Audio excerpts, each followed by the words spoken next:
Hey everybody, Black Ninja 797 here, and welcome back to another video. In today's video, I am going to be ranking every single wonder weapon within Call of Duty Zombies. The criteria for this video is as follows. I am only ranking guns or weapons from Treyarch's games, with the exception of Vanguard and Modern Warfare 3. Second of all, I am only ranking guns or weapons that you shoot while holding them in your hands. I'm not ranking equipment such as monkey bombs, and I'm not ranking specialist abilities like in Black Ops 4. And thirdly, this is entirely my opinion and my opinion alone. I will be ranking the guns based off of how easy they are to obtain, how fun they are to use, what maps they're available on, and so on and so on. And if you guys would rank the wonder weapons differently, please share with me your lists in the comments section down below. If you guys end up enjoying the video, please drop a like. If you are new, subscribe. But with all that being said, guys, let's rank all the wonder weapons within Call of Duty Zombies. Coming in at the very first spot on the list, this is the VR-11 from Call of the Dead. This quite literally is the worst wonder weapon we have ever seen within the franchise. This gun does not kill zombies. It does a mechanic that is unique to this weapon itself, and that is it turns a zombie, if you shoot it, into a human. The VR-11 is a poor man's monkey bomb, because you're supposed to be able to use it as a monkey bomb, where if you shoot a zombie and it becomes a human, the other zombie is supposed to target said human, but it doesn't always make every zombie go after them, so it means that some zombies inevitably are still going to attack you. So if you're one shot or in a corner, it's not going to do anything. Next is the Winter's Howl from both Black Ops 1 and Black Ops 4. Now, in Black Ops 1, this thing was at its worst. In Black Ops 4, it had a small buff, but I'm lumping them together because the buff is just that insignificant. The gun is a freeze ray pistol, which sounds super useful, but you will quickly realize that this wonder weapon is completely useless and is just basically taking up an inventory slot. The Winter's Howl is only barely better than the VR-11 because it can kill things, but it's not going to kill things very long. You're eventually going to have to end up swapping to another gun and using it in tandem with the Winter's Howl. Next is the Jet Gun from Transit. Now, this gun is complete dog shit, but the only singular reason why this is not at the very bottom is because technically it has infinite damage. So if you were patient enough and skillful enough, you could surround hypothetically until the game just crashes with this wonder weapon. And the main reason why this wonder weapon sucks, its massive caveat, is because technically it can break. It's not a wonder weapon, it's a piece of equipment. And this thing breaks super easily. You have to make sure that you're killing zombies only like in batches at a time, because if you just spam the thing and just let it spray and pray, it is going to break and you are going to have to rebuild the entire gun if you want to use it again. If I was not a YouTuber and getting footage for the sake of this video, I would have never gone out of my way to play and get this gun ever again. It is that egregiously bad, it is not worth your time. Next on the list is going to end up being the Savage Impaler from Dead of the Night. This is the NX Shadowclaw from Black Ops 3 as a wonder weapon. Now, it's really good at killing vampires on this map. It's actually incredible at that. However, that's really the only good thing about this wonder weapon, because killing an average zombie, you're going to have to spam and unload this entire mag in order to end up killing a singular zombie once it's past, like, let's say, round 15. This gun is only useful in niche situations, and you're not going to be using it for majority of the time you're playing because you're going to run into more zombies than vampires while playing Dead of the Night. Next on my list is going to end up being the Paralyzer from Buried. Now, I do like this gun, but I don't like it that much. I enjoy using it when I'm playing with a squad of 4 on Buried and we're all just camping in the Juggernog corner, but that's pretty much it. I think that the gun is decent, but it's not really best in solo. You can technically make this gun work in solo. I know there's some strategies where you can fly up to the one roof of the parts building and then just tap fire into oblivion all the way into a high round, but I don't like doing that. I think that's a little bit boring to me. So I personally, whenever I'm playing on Buried, just camp in the Juggernog corner with a turbine and stuff, and go till roughly around round 30 until I get bored. The Paralyzer, in my opinion, is not really strong enough of a gun to use in solo, and if I was going to end up trying to use it for its maximum capabilities, I would have to be in a certain mood to want to do so, which I'm very rarely in the mood for. Next is going to be the Tundragun. Now, looking at it, you're probably being like, what are you talking about? That's the Thundergun. No, it's not the Thundergun, guys. It's called the Tundragun. It is the dumb version of the Thundergun, the weaker and less fun version to use. So get this. In Mauer Der Toten, there is already the normal Thundergun. You can get the normal Thundergun in Tag and use it, and it's still just as good as ever. Now, alternatively, you could go out of your way and get the Tundragun instead, which is weaker than the normal Thundergun, and get this. This gun has splash damage. Unlike the normal Thundergun, you can possibly kill yourself with the Tundragun. Why in the hell would you ever use this gun willingly? It's barely better than the Winter's Howl, and it can kill you. Next is the Wunderwaffe from Mauer Der Toten. Now, this is not like the traditional Wunderwaffe that you may remember from World at War or Black Ops 3. In Black Ops 4, for some godforsaken reason, they decided to nerf this thing into the ground and turn it into a sniper rifle, and it's supposed to be sprayed rather than chain-killing zombies. Mr. Waffle Waffles took the words out of my mouth when he basically described this gun as being the equivalent of the dead wire power-up when you pack-a-punch your gun. So with that being the case, why would you go out of your way to get this when you could just get a gun and get dead wire on it? Next is the Scavenger from Call of the Dead. Now, this is a explosive sniper rifle, which is the coolest sounding description ever, and the gun's actually not that bad. Now, unfortunately, the gun's not strong enough to get you to round 100 on Call of the Dead, for example, like some other Wonder Weapons can on their maps. But this gun, I do genuinely like. I think it is still worth your time to use, for at least the early rounds initially, and pretty much the only caveat of it is that it just has explosive damage, but the way that you end up negating that is you just buy PhD Flopper. Next is going to be the OG ray gun that has been in every single Call of Duty Zombies game since the very beginning. Now, the thing is, the original ray gun was good back in the day because it was the only wonder weapon other than a select few others, but now as the games have gotten progressively more advanced, the ray gun has just fallen to the wayside, minus the exception of the Cold War one, where it did have a massive resurgence because they buffed it so it could compete with the newer guns of today's day and age. So the ray gun is either really decent in World at War, really mediocre in Black Ops 1, 2, 3, and 4, and then in Cold War, it's one of the best guns in the entire game. But if I ended up meeting somewhere in the middle, I would put the ray gun right about here in the list. Alright, so coming in at the next spot, this is the Ray Gun Mark II V. This is not the ray gun itself, this is the variation of it that is in Alpha Omega in Black Ops 4, because in Alpha Omega, there is 4 Ray Gun Mark IIs, kind of like how that in prior maps we've had the 4 staffs, the 4 bows, and the 4 gauntlets. The one benefit about this gun is that the ammo will recharge over time, so you will never run out of ammo, which in turn would mean that you hypothetically have infinite damage, although the damage, ironically, is the weakest part about this gun because it literally does not kill anything, so even if it is infinite damage, air quote, it's going to be forever before you can end up clearing a horde. Next is going to be the Kraken from Voyage of Despair, and this includes all variants, so this means that this is going to include the Poison one, the Fire one, and the Lightning one. Just like everything else so far we've talked about in the list, the Wonder Weapon just doesn't kill things. It's just not that good.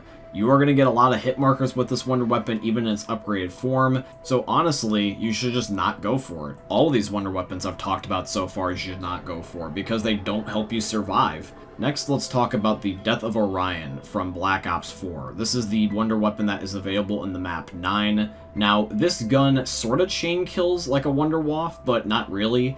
It does have a added benefit to it where if you hold it down, you can end up stunning some bosses and locking them into place, which will give you some time to kill them with something else. So if you want to, you can take a specialist and just beat them to death. And it is better than nothing. Personally though, I'd rather just use the Helion Salvo instead. Next is the Ray Gun Mark II V from Alpha Omega. This is a grenade launcher version of the Ray Gun Mark II. If you hold down the trigger, a grenade cluster will just shoot out of the barrel of the gun and blow up zombies. This is essentially your get the hell out of my way version of the Ray Gun Mark II. So if you're playing on Alpha Omega and you're trying to get something like, let's say, a max ammo, you can just spray them down with a grenade launcher shot from this and then go pick it up. One thing I noticed about this gun, though, that I don't like is the lack of ammo. It feels like that I go through all the ammo in this gun way too quickly. I would prefer if it had more, But I think that the compromise is that Treyarch just expected you to run the max ammo elixirs, but we all know how elixirs went in Black Ops 4. Everyone just runs the basic green ones, so that's the main reason why this version sucks, and I'd rather we get the other two. Next is the Raygun Mark II Z. This is the purple one. This is a raygun if it were a shotgun, and this is where we're starting to get into the better Raygun Mark IIs in Alpha Omega. Now, the gun acts very slug-like for a shotgun, so you're going to want to mostly aim down sights or be really close so that way your hipfires don't miss, because it's not going to have a wide bullet spread like most traditional shotguns. And for the last raygun on Alpha Omega, this is the Raygun Mark II X. This one is my favorite, because it's a rapid-fire raygun that when you pack-a-punch it, it becomes dual-wield. This is, without a doubt, the most fun raygun to use on Alpha Omega, the coolest-looking one to use in Alpha Omega, and it's also the best statistically wise to use in Alpha Omega. Next is going to be the die from D Machine, and just like I was talking about earlier with the Kraken, this is going to include all the variants of the die, and not just the base one. Now, the die collectively as a whole is what the jet gun should have been, in my humble opinion. And the Wunderwaffe doesn't fucking break on you. Now, this is where I probably start to end up having a hot take with the list, because I think a lot of people are not going to like where I put this in the list, but next is going to be the KT-4 and its upgrade, the Masamune. The KT-4 is supposed to be like the Sliquifier of Zetsubo no Shima, and it is, but you have to work so much harder in comparison to getting the Sliquifier to get the KT-4. You have to spend so long getting this thing upgraded that by the time you're done, it's going to feel like it's already round 30 for the average player. But that's really my biggest complaint about this Wunderwaffe, is that it's just time-consuming to get and fully upgrade. Other than that, the Wunderwaffe's great. It has good damage, it has good statistics, everything under the sun. It's a great-ass Wunderwaffe. But I just don't want to spend the entire game trying to get it when I really only want to play for like an hour or two, get to round 30, and then dip. Next in the list is going to be the Ray K-47 that is in Firebase Z, or just in Cold War in general. I love this thing. I think this is one of the best ray guns we have ever seen because, number one, it looks sick as hell. Two, it's really strong in comparison to some of the other ray guns we've had before in the past, such as the Alpha Omega ones. And lastly, you don't have to end up doing a whole bunch of unnecessary steps and random mumbo jumbo to get this gun. You can either just get out of the box, or you can do a little Easter egg to earn it yourself. Next, I've got the Firebow from Horizon Drac. Now, I just never liked the process of how to get the Firebow, and even though the Firebow is not necessarily a bad bow, there's just better options given the fact that you have the Void Bow, the Wolf Bow, and also the Lightning Bow. I originally used to think that the Void Bow was actually the worst, but now I'm starting to say that's the Firebow because the Void Bow started to grow on me, and I've just never enjoyed the process upgrade the Firebow, especially the step where you have to shoot in mid-air while on that launch pad. And then shortly thereafter, next is going to be the Void Bow. The Void Bow only grew on me because when I was reusing it again in this gameplay, I was like, oh, well, this is actually killing zombies better than I remember. I swear to God I remember the Void Bow never killing as good in comparison to the other bows. But then again, though, I never used the Void Bow except for when I played it on launch, so they could have buffed it and I just never noticed. But the Void Bow was killing pretty decently, I would say, around round 20. Now, I don't know if I would end up using this bow for, like, let's say, a round 100 attempt, but I could definitely see myself using it if I was playing a co-op game and the other guys that I was playing with wanted to use the other bows. It wasn't like this thing was unusable, so if I were in a lobby with my buddies and they wanted me to use the Void Bow, I wouldn't necessarily decline. So this is at the point of the list where we're starting to get into the staves on Origins. So the first one is going to be the Wind Staff. The Wind Staff on Origins is very easy to get. I think that it's grown on me just similar to the Void Bow, where it's not as bad as I remember it. I remember playing a challenge recently, about a couple months ago, on Black Ops 2 Origins, and I was getting the Wind Staff for that video and fully upgrading it. And getting the Wind Staff was pretty easy and straightforward. All I had to do was just get inside the robots' heads by going through their feet, and then the upgrade process I got done in like 10 minutes. The Wind Staff in Origins is better in Black Ops 3 because of the fact that you got Gobblegums and you can spawn things like max ammos. But in Black Ops 2, you really didn't have that much flexibility, so it's much harder to justify the Wind Staff in comparison to the other ones in Black Ops 2. But I mostly play the Black Ops 3 version, so I don't have this problem. In Black Ops 3, I feel like the Wind Staff is a solid option, especially if you're running max ammos or just Gobblegums in general.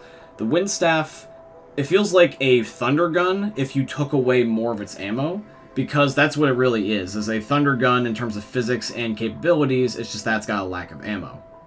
Next is going to be the Fire Staff. I never really liked the Fire Staff on Origins. I tried way back in the day when I was, just a kid and I was just messing around with all of them.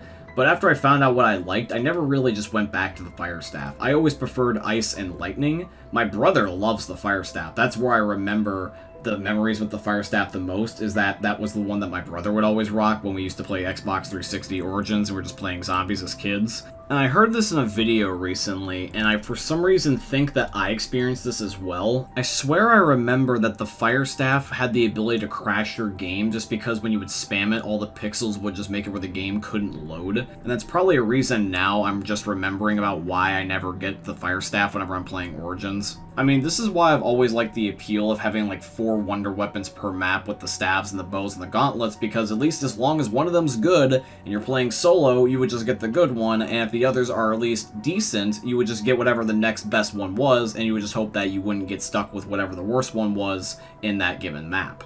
Next is going to be the Wave Gun / the Zap Gun from Moon. Now, if you pick this up, it's going to end up killing the zombies by inflating them until they explode, at least if you use the Wave Gun version. If you end up splitting it into the Zap Guns, which is just these dual-wield pistols, it will just kill the zombies until a decently high round, but there's no cool special effects.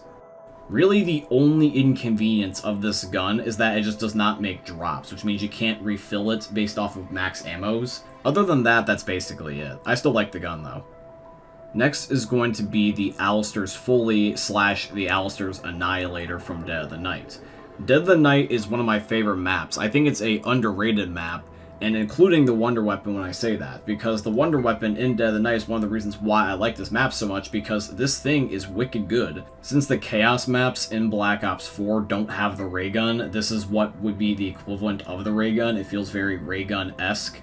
And this gun, it really doesn't take that much time as much as people say it does to fully upgrade. Sure, it's a fetch quest, but you will end up being very heavily rewarded for it if you decide to upgrade this thing, because the gun will one-shot for so many rounds, and it's actually how I got my highest round ever in zombies at round 70, was by just dicking around with the Alistair's Annihilator while running trains in the one little room here in Dead of the Night. I even love the little neat effects it has when you shoot it, where sometimes you can get a tornado, sometimes you can shrink the zombies, sometimes a poison mist cloud will just overtake them. It's a really fun weapon, and it's super gimmicky, but I just love the corny-ass, cheap, like, 20s setting of Dead of the Night. It just makes me happy. Next on my list is the Ray Gun Mark III. I used to think the Ray Gun Mark III was just better because of the fact it was the third ray gun, and I loved the black hole combo with the dual-wield pistols, but even though I do like that, I have noticed over time is that the better I just naturally have gotten at zombies, this gun's not as good at killing in a high enough round as in comparison to, like, let's say, the Ray Gun Mark II, for example. The Ray Gun Mark II is actually better at killing in the late game. So the Ray Gun Mark III is a very great casual weapon. You will thrive in the very beginning for several rounds, because you can just spam the black hole combo endlessly. But eventually the damage will drop off, and that is the main deciding factor about why it's not significantly higher on the list. This gun is great initially, but in the later half of the game, if you're going to survive for a really long time, you need a gun that will help you survive longer. Next is the Wolf Bow from Horizon Track. I enjoy the upgrade process for the Wolf Bow. I think it's the most worth my time other than the Lightning Bow. It really doesn't take me that long. I would say for the Wolf Bow, it takes me like less than like 15 minutes. And the steps for it are not as tedious. I think that the Void Bow has an annoying step with trying to make crawlers to get its soul chests filled for the vases. And the Fire Bow has that stupid challenge where you have to shoot the targets in midair, but the Wolf Bow really doesn't have any annoying challenges. All you gotta do is just look for some paintings, go around the map and help out the ghost dog, and then get the bones from the prior owner, and then that's pretty much it. Next is the Lightning Staff from Origins. This is one of my favorite wonder weapons in the entire history of COD Zombies. I love the Lightning Staff. In fact, I like it so much that if I were to play a co-op game, if somebody wanted the Ice Staff, I would gladly take the Lightning Staff instead. I would pick the Ice Staff for solo, and Lightning for co-op if I couldn't end up getting Ice. I have memorized this upgrade process back to front and front to back. I've just in general had an easy time understanding where I need to go to get the pieces on the tank path, to flick the switches around the map so that way the electricity will end up sparkling, to end up doing the piano inside the crazy place. I can make the staff quick, it's fun to make, I like the reward I get, and also as well, it makes me flexible so if I'm ever playing a co-op game, there's less problems. And then next, I have all the variations of the Blundergat from both Mob of the Dead and Blood of the Dead. It would be the normal one, then the Sweeper, then the Acid Gat, and then finally the Magma Gat. The Blundergat is one of the best weapons of all time and has several cool variations. I mean, who wouldn't want this gun? You know, shooting acid, shooting magma. I mean, hell, even the Sweeper one is super cool because you can one-shot Brutus essentially with it until the very late rounds in the game. The Blundergat feels like the shotgun from Doom, just making you feel like a total badass when it's in your hands. Next on my list is the Chrysalax from Forsaken. Now, normally I wouldn't end up liking melee weapons, but this thing is an exception. This thing is incredible. I feel like the Grim Reaper going around with this Element 115 looking ass scythe and just slicing zombies in half. Now, you technically do get a gun variant of the Chrysalax, but the gun variant is not nearly as good as the axe variant. I always prefer running around and slicing zombies with the axe part of it, because the gun variant just feels like a pea shooter to me. It really isn't that strong, but it is cool that you can rotate between the two anyway. I think that is a nice add touch. The gun's unique, it feels good, and it's badass as hell. Next is going to be the Sliquifier from Die Rise. I don't like Die Rise, but I like this wonder weapon. This wonder weapon is so easy to make. It's ridiculously easy to make. It is so easy to make, in fact, that the fact that this gun is so powerful and you can get it built in less than like 2 or 3 minutes is insane. The difference between this and the KT4 in terms of the process to fully upgrade it is immaculate. I can get this done literally as soon as I boot up the game, whereas the KT4 is going to take me easily at least 20 minutes. Now, I do have to preface something, is that even though we have tested it on the channel, that you can unattach this gun and revert it back to the power of its glory days, but I'm trying to base the Sliquifier as it's intended by Treyarch. So I'm basing it off of the way it currently stands and not reverting it back to the way it was back at launch. Because if we were ranking it based off of what it was at its peak, this would essentially be the #1 gun. Next is going to be the original Wunderwaffe, the one from World at War and Black Ops 3, especially the one from World at War.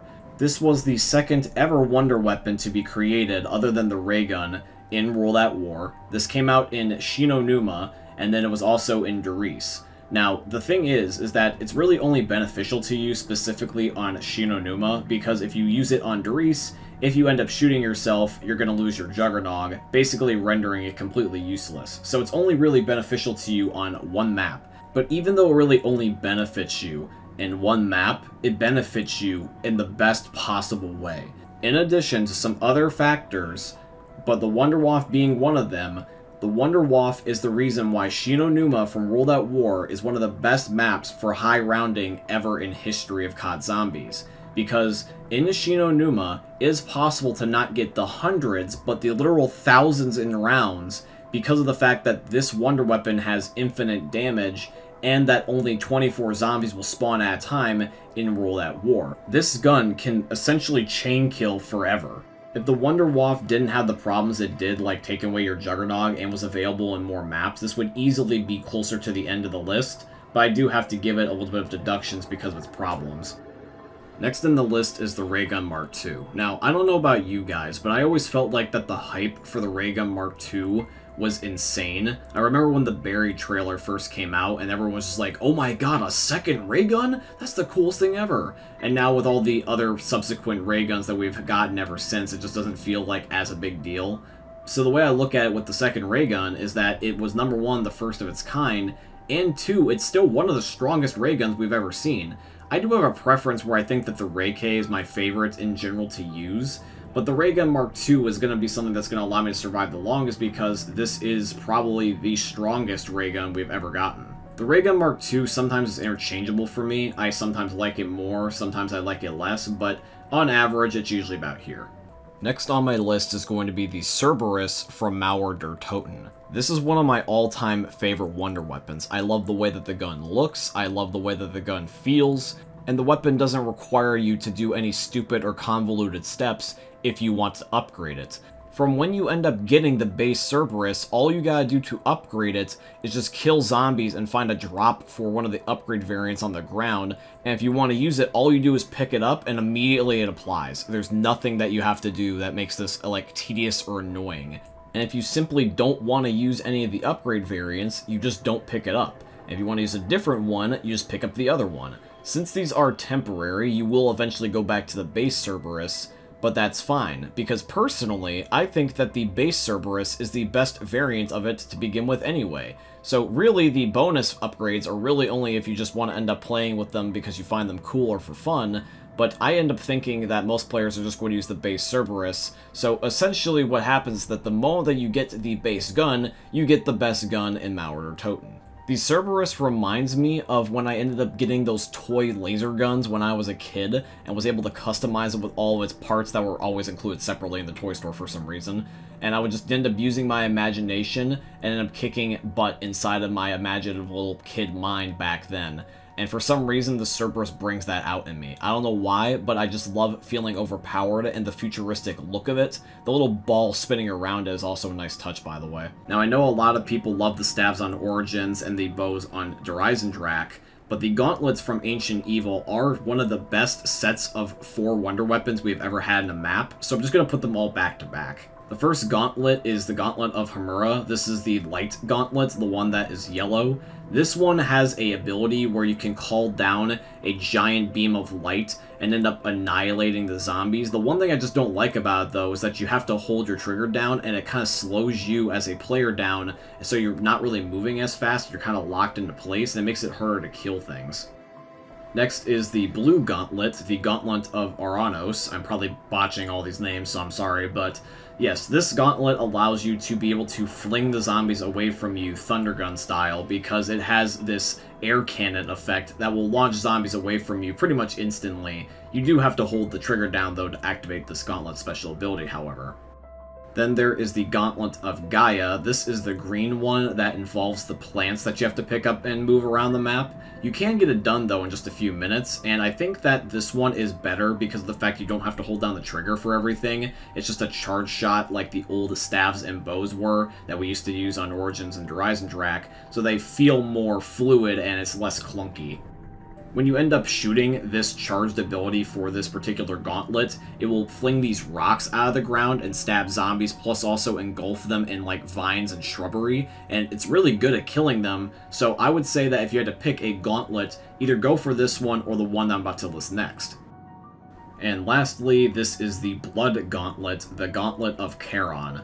This is the coolest one and the strongest one. It's not that hard to get, even though you do have to go to the dark side of the map. It's only just a little bit longer to get than the other gauntlets, but when you do get it, it is worth it. This is the equivalent of the Lightning Bow in Drak or the Ice Staff in Origins. You will love this gauntlet. Next in the list is the Ice Staff from Origins, mostly because of its upgraded variant. Without the upgraded variant, this is the worst staff, honestly, but I'm not necessarily regulating the staffs separately from their upgrades, I'm just combining them. If they were separate, though, normal Ice Staff basically would be rock bottom. The upgrade Ice Staff, however, though, is one of the best ever because of the fact that you can chain kill so well with the Ice ability when you charge it up. I mean, hell, the Ice Staff even has some cool little neat side abilities, like, for example, you can spawn in a zombie blood when you end up shooting the carriages while they're on fire with the Ice Staff. It's one of the best wonder weapons we've ever had for a variety of different reasons. It's also just iconic in general in nature. But yeah, I love the Ice Staff. I think a lot of other people do too, but there is just a few wonder weapons that are better than the Ice Staff, but not by much. Next in the list is the Lightning Bow from Drak. This is interchangeable for me. Some days I like the Ice Staff more, sometimes I like the Lightning Bow more, but more times than not, I always end up circling back to the Lightning Bow being over the Ice Staff. I think that the Lightning Bow is better because of the fact that the upgrade process is more straightforward and easier to understand in comparison to the Ice Staff. and the area in which you can train using this weapon is better than where you would have to go normally for the Ice Staff. Normally with the Ice Staff, you would have to go into the mud behind the tank station at Gen 2, and that can sometimes get you killed, but running around in this area with a Lightning Bow and Horizon Drac is a really great option. All in all, it just comes down to preference, but yeah, I like the Lightning Bow, and that is why I put it here on the list, and now let's get into the very last 3 Wonder Weapons. Coming in at the number 3 spot, this is going to be the Baby Gun from Shangri-La, and the reason it's called the Baby Gun, by the way, is because that the original name, first of all, is just impossible to pronounce, but also second of all, is that it's just a glorified shrink ray. You can shrink down zombies and run them over by walking into them, and it is one of the strongest weapons damage-wise, because you're essentially putting these zombies into a insta-kill form, so that way you can be able to always one-shot them. You don't need insta-kills to one-shot zombies because you're not exactly shooting them, you're just taking away their health and basically putting them down to 1 HP. And if only they ended up making an elemental version of this, because there is cut concept art of a elemental shrink ray from Shangri-La. This would have been the first of its kind instead of the stabs on Origins, and it would have been really cool to see the other variations of what this shrink ray would have done had you gotten a different upgrade for it. But the original base one is still really fun to use, still really good at keeping you alive, and even though it's on Shang, and I don't want to play Shang because I don't particularly care for the map, I will always go for this if I play it. Coming in at the number 2 spot, this is going to be the Tundragun, one of the most iconic COD Zombies Wonder Weapons next to the Ray Gun. It is available on a good majority of maps. It is available in Mauer Der Toten in Black Ops 1. It is available in Mauer Der Toten in Black Ops 1. It is available in Ascension in Black Ops 1. It is available in Black Ops 3's Revelations, the Chronicles maps of all the Black Ops 1 maps in BO3, and it's also available in Black Ops 4's Mauer Der Toten, and I believe that's it. The Tundragun is essentially perfect. It's lightweight, it has a decent amount of ammo per the damage that it has. In Black Ops 3 and 4 they made it even better because you can get drops when you kill with it, whereas in Black Ops 1 you could not. If you really want to be nitpicky in Reach, you could say, yeah, it's inconvenient that you can't reload whenever you want, but I think that's reaching. I honestly never really care that much, because at the end of the day, all I'm just wanting is a zombie killing machine, which the Tundragun is. And the best wonder weapon in all of Call of Duty Zombies goes to the Apothicon Servant from both Shadows of Evil and Revelations from Black Ops 3. It is a black hole gun, it is a Gersh device, it is the end of days for the zombies, because this squid thing, this giant squid thing that you just shoot out of nowhere and cause these just dimensions to open up, is the most sick-ass, cool, weird wonder weapon we have ever had in zombies, and it still is good to this day. They never nerfed it. All they ever did was make it where you couldn't pack-a-punch it on Shadows of Evil because they cut it last second, but then they made up for it by making it so that way you could do it in Revelations. But regardless of whether or not it's pack-a-punched, the Apothicon Servant is just the fun, cool, weird gun that everyone wants to get because it just makes you feel overpowered.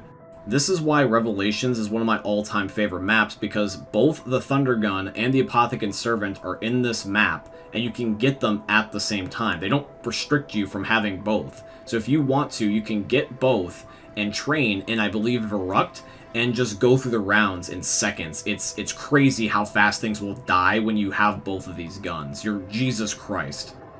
But yeah, guys, that is going to be it here for my ranking of every single wonder weapon within Call of Duty Zombies. If you guys have been enjoying today's video, please drop a like. If you guys are new around here, subscribe. Let me know what videos you guys would like to see next from me in the future. But with all that being said, guys, I hope you end up enjoying seeing another YouTube video from the most unique YouTubers are ever going to see. Thanks for watching, guys. I love all of you, and peace out. Hey, meme lords. Jesus here. And you better have enjoyed that video there by the Eternal God Daddy Ninja. You should probably subscribe too, or the mighty Moab will come for your balls. If you enjoyed the video, you might like it too. And give me the memes. Flash, bang, boom!